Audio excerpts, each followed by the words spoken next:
Hello and welcome to Hold the Back Page. It's been a week of comings and goings at Leeds and Arsenal, and no doubt there's more to follow. Hello and welcome back to Hold the Back Page. Steve, we've said we're doubtful whether Stuart's a number one and can be successful, but I wouldn't think you have any doubts that George Graham's going to be successful at Leeds. Well, no, I don't think it's a foregone conclusion, Brian. I think towards the end at Highbury, before all the, you know, the brown envelopes and what have you, I think George was living a little bit on past history, you know, in a sense. He'd had a couple of years without really achieving a great deal, and I think he's got it all to prove. I think he's gone to a club where the circumstances are good for him, and I think that he's got a reasonable staff, not a great staff, but a reasonable staff. He's got plenty to work with. And but he's been out of the game for a year. It'll be interesting, you know, it's like if you stop playing golf for a year, you know, you're a bit rusty.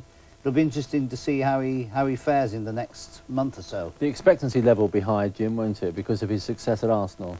It will. He will also find that the Leeds supporters are the most seriously demanding in the Premiership or in any of the leagues. I think will they be patient enough to allow him to settle the club down, to have that 3 years that it's going to take to get them back to where they should be. Because nothing happens overnight. I've no doubt they will win at Coventry, and that they will take. There'll be a sudden surge of form and promise and all that from them. But there's a lot of work to be done. I mean, I remember looking at them earlier in the season, and to see that Ian Rush and Mark Hateley were the strike force, I thought, what's happened to this club? Where are they gone? And the combined age of 98 or something. So he's got a lot to work out. They have had a good youth policy at Leeds, and if George will be refreshed from being out for so long. And I'm absolutely confident that he will eventually, given time and a bit of goodwill for a change on behalf of the supporters, he'll get them there. I mean, Howard Wilkinson sacked on Monday, Rob. There was no real surprise, was it? No. And no, we've spoken about Arsenal negotiating behind Bruce Rioch's back for Arsene Wenger. George Graham's name was linked with Leeds, what, months and weeks ago, before Howard was sacked. But we're talking here of the most callous business deal that we've seen, I think, in British football so far. Caspian have come in, wrangled all summer long, which didn't allow the manager to rebuild if he was going to rebuild. And then, almost the same thing as Arsenal, they then get rid of him after one, admittedly, shocking result. It was a shocking performance as well. But we now have Caspian, who are about to float the club on the stock market. And what they needed, and what they, I think, have bought, callously, but they've done it, they've got in a big name, and that will put the stock market as high as they want it for the brief time being. Do we think... But they did, I mean, to be fair, Howard was buying players. I mean, Howard had revamped the side in the summer. He was ready to go with a new team. I mean, this is the part of it that staggers me, you know. Why they let him? Why they let him go ahead, and he bought players, even to the extent that he went at the end and bought Sharp, as indeed George bought Glenn Helder, you know, when he was obviously condemned at Arsenal. And that's what staggers me, is the fact that all this money was spent in the summer on new players, Boyer and Nigel Martin, and obviously they've given Rushy a nice, contract, I would think, a nice £1 million as a free agent. He wouldn't have come in there for less, I wouldn't have thought. So they spent all this money, and there was a team that Howard was going to rebuild. He was going to restructure Leeds. I mean, he'd made some brave decisions.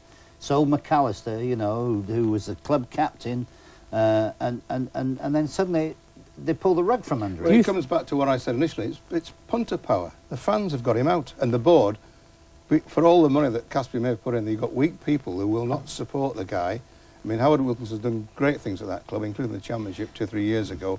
And as soon as the fans start whinging, and admittedly, Rob, it was an awful result, the 4-0, he's got to go. And that's why he's gone. The fans, it's happening more and more, I fear. But I must say that they've actually brought in a manager who, in my view, Rob, is in a similar mold to Howard, in that he goes for journeyman players. I mean, George constructed the team not of stars, but of workman-like footballers, and I think Howard bought that way, the Pembertons of this world. He didn't go for the superstars, no, with the possible exception of Yeboah. And he sold Cantona. I mean, if we're going to be brutal about Howard, and I've got a great deal of time for him, I mean, he is the man who sold Cantona up the road, and Cantona went and won 3 championships, and he sold Batty to Blackburn, and Blackburn went to win a championship. So Well, that I can I don't understand a actually little think bit of the restlessness that the Leeds fans show towards Howard, although accepting that he did great things and did bring them a championship, albeit, I would say, by default. You know, United threw that away rather than they won it. I think it was time, but as I would. what I feel, I'm not sure it was fan power. I think this is the business board that is taking over football. But haven't they been? I don't think it's a football decision. Haven't they been thinking of getting rid of Howard for some time, and they haven't been brave Not enough this to board, do it? because the club, in essence, was finished in the way it was being run when Leslie Silver stepped down last March. So that's when Howard went. When Leslie Silver went, and I think that Howard was a death actually knell should have for gone Howard. then, because you then broke the manager-chairman bond, which was fantastic. It rescued that. I mean, club. Howard was sacked on Saturday night after the game against Manchester United last Saturday night. That's when they sacked him, and he knew then that George Graham was going to be the manager. He knew before then. Yeah, absolutely. We all did. So I mean, the whole of football knew. But that's what stinks about these things. Why aren't they brave enough to say, instead of, as Steve said, letting him spend all that money on players that perhaps George Graham didn't want or doesn't want, and then sacking him over... Well, I mean, this is a dishonesty about the game, really, isn't it? George Graham goes and talks to Francis Lee at Manchester City. knowing he's going to Leeds. All the time, waiting all the time. Knowing that there was a job waiting there at Leeds, but he still went ahead, George. You know, I have to say, I've got a great deal of time for George Graham, but I'm pretty sure George went up to Manchester and said, oh, well, it's not quite the job for me. You know, George was waiting for a job, you know, and that would appear, and I know what we all feel about Manchester City, but it was an opening back into the game for him. And as soon as he turned that down, I said to myself and to colleagues, and I should have put it in the paper, of course, that was George waiting for Leeds United. Well, I mean, let's not talk about morality in football, because if there is any, I'm trying to find it. But Jim, we've had two sackings, big sackings. Bruce Rioch goes before the start of the season, and Arsenal have been negotiating with Wenger before they sack him. And Wilkinson goes on Monday, and the whole world knew that George Graham was going to get the job. But that shouldn't go on. Well, we've got a League Managers Association who are supposed to set down the rules and regulations and a code of conduct for their own members, which, you know, I mean, is a farce, really. Who's the chairman? I mean, it's a farce, isn't it? Who's the chairman of the League Managers Association? Well, chairman is Howard Wilkinson. Chairman, John Barnes was the chief executive. And Howard Wilkinson told us at the time that George Graham was finally removed from Arsenal, they happened to be playing Arsenal that week, and we obviously quizzed him about it. And I remember to this day, he turned around and said, I didn't realise the game was that mucky. And George Graham's a friend of mine, so I'm not going to talk. A friend. Look at the situation we're in today. Well, Howard Wilkinson could have left Leeds for other jobs along the way and stayed loyal to Leeds, didn't he? Once or twice, because of his contract and his position as chairman. He didn't want to break that code. But I'm not. I mean, let's not say that Howard's time hadn't come. No, because, but it's the way it's done, Steve. It's just the morality of the way that they go about things. You know, and we've all got to. I mean, if you look at what the Leeds directors have gained in shares and what their shares are worth, and you know, I mean, they're all lining their pockets by millions, you know. And I find the whole situation around Leeds United is very shabby. You know, you feel like you go there now and you feel like you want to wash your hands when you come away because there's dirt on them. You know? And yet Howard Wilkinson was a man of integrity. Oh, great integrity. Well, this is the sad thing. That club was, it could have closed down under its own hooligan weight. And Howard Wilkinson, with Leslie Silver, rescued that situation. They didn't just deal with the football team. They rebuilt the club to the community, built it back to what it could be, a great throbbing power. What does Howard do now? Well, he counts his money, and that'll take him a long time from what I've read, the payoff he's got. Lots. He won't have a worry at all, won't Howard. I mean, he's... do you think he'll want to be a manager again? I think he'll take 3 months off, or maybe even longer. And like George Graham, the old Surge will come back and he'll watch the match of the day and he'll watch Sky and he'll think, I could do better than that with that team. Yeah, he'll be back. Of course he'll be back. And I wouldn't rule out the possibility there might even be a job for him at the FA. He was very much an FA man. Yeah, well, I mean, the only job available at the FA is a director of coaching, and I think that his philosophy on the game is really... is opposite to Glenn Hoddle. Maybe 2 years out with that one. Yeah, right? I think you know, there was a time when he would have been ideal for that job, but I think the FA now are looking for somebody whose train of thought is more in line with the national coach. And I don't think Howard's philosophy on football and Glenn Hoddle's philosophy are really, I think they're opposite. But coming back to Brian's question, you can't see Howard Wilkinson running a pub or something, can you? You'd see him back in football. Oh, he's a football man through yes, and through. Because that's in his blood, and he'll want to come back eventually. Yeah. You see him running Arsenal if things go really wrong. Imagine Next 3 months. Well, yeah. A collision of mind. He might be available before Arsenal gets here. The time they've got to wait for him. Is there too much pressure on managers these days? We've had, what, 6 or 7 sackings this season, and we're only, what, a month into the season. Is there too much pressure? Are the demands greater because the rewards are bigger? Are the fans demanding far more quickly than they used to? I think they are, and so are we. And the directors? The directors particularly. You know, if you go on a board of a football club, nine times out of 10 it's for the ego factor. You meet the fan in the street or the fan at your golf club, and he expects you to win everything all the time. And there's a great impatience about the game. I mean, the classic case of a job done correctly is Manchester United, where Alex Ferguson was, and he said it will take me time. He looked at the club when he went there and he said that youth policy, they said those kids, there's 28 of them, can't play. Don't know where they've got from. Give me time and I'll get them there. He was almost, if Martin Evans had listened to the fans, he might well have been out before they got to that cup final. Now you see, that club is so structured, only mismanagement can wreck it. And he's the manager and he's in charge, so you think they're just going to go on and on and on, into strength. Yeah, but I mean, it's interesting because, I mean, one of Howard Wilkinson's great phrases is, for every winner there's a loser, and for every club that's a champion there's a club relegated.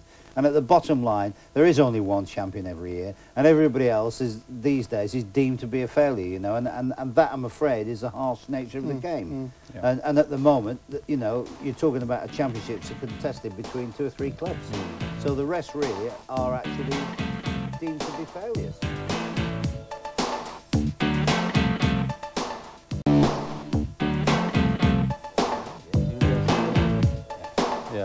Hello and welcome back to Hold the Back Page. We have the papers with us, and Steve, the Daily Mail, have got a very good story on their back page. Yes, it's an interesting story, apropos George Graham and what we were saying earlier on. And this story suggests that George, who's used to receiving brown envelopes, as we all know, was actually paid £100,000 or thereabouts to sort of keep him on a retainer until the job became available. Now, if that is true, then I mean, it's a staggering story. The suggestion is that the Caspian group said, well, here's the money, here's the retainer, don't take any other jobs until we find out how we start the season. That's exactly what we were talking about, Jim. So the whole city escapade was just a complete charade, well, and that's true. That's right, and that's more or less what it suggests. And also a charade going through with Howard, if that story is correct, letting him buy players, do the pre-season, sort out the team, select who he wants, go into matches, prepare for them. I mean, it's scandalous. There are times when it's a game, it's the game that we all love and we're brought up with, but there are times when you wish you weren't associated with it. But are there now not people in the game running clubs? Not every club, but there are people who have no love of football. Oh yeah, of course there are. I think we know who they are. We can't name them here for obvious reasons, but there are a few sharpies have come in through ego, through an eye on real estate, all those kind of things, and suddenly they take over a club and suddenly they're a fan of that club when they probably never supported it before. They're in it for money, Jim. Yeah, of course they're in it for money and they're in it for kudos and not for the right reasons. I mean, there's an interesting quote in this piece from Gary McAllister, who's actually suggesting that... Who Wilkinson sold to Coventry. Wilkinson sold to Coventry, in the summer. And he's saying the appointment of George Graham has been the best-known secret in Leeds, even before my transfer. Now that's going back to the start of the summer. He sold him knowing what's coming. I mean, all these stories coming out are sad for the game, aren't they? Well, they are. It's, as I just was saying, it's you know, I can't see it getting any better because the greater the demands for this instant success, the greater there's going to go on under the table and round the back and so on. And yet, you know, we're just saying, do these people need directors and people working away behind your back on a new man while you're in the job yourself? And that's what's happening at the moment. I mean, that, you know, that puts the whole morality of the game in question, doesn't it? When a guy as honest and straightforward as Howard Wilkinson is working away, and all the while behind his back there's a man sitting there being paid a retainer. Well, we have to say, if that story is true, and I repeat, if that story is true, then George Graham doesn't come out of it very well either. Well, of course, that's for certain. You know, I mean, George Graham came out of a club in disgrace, and if he's accepted a job or a retainer waiting for Howard Wilkinson to get the sack, that's a disgrace as well. No, I quite agree. But if he accepted a retainer, absolutely. It is not the first time that George has accepted money. No, absolutely. That, I'm not saying there's anything illegal in that, and there certainly isn't. But you know, if there is a should we say, an old-fashioned word, an esprit de corps about the you know, football management game between the guys who are managers, then that makes it a farce, doesn't it? Yeah,